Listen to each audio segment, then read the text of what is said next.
কত সুন্দর এই পরিবেশ, এই মাঠঘাট। যখনই এই মাঠে ঘাটে আসি একটা আলাদাই অনুভূতি বা আলাদাই একটা আনন্দ মনের মধ্যে জেগে ওঠে।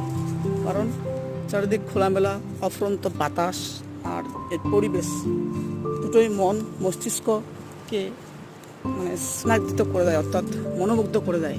কী বলবো এই ভাষায়, মানে বোঝাতে পারবো না। কাজ শেষে কাজ ফিরে বাড়ি ফেরার পথে এই ঘাটে ছাগলদের খাবার দাবার, আর এই যে জমিতে ধান লাগানো হয়েছে, এদিকে গম। চেষ্টা করুন পরিবেশে আসার, পরিবেশের সাথে কানেক্টেড হওয়ার। এই পরিবেশ আমাদেরকে অনেক আনন্দ দিতে পারে, অনেক এমন দিতে পারে যেটা খুবই প্রয়োজনীয়, খুবই দরকারি একজন মানুষের। দেখুন ভিউটা একবার মোবাইল ফোন দিয়ে, ভালো লাগলে অবশ্যই লাইক।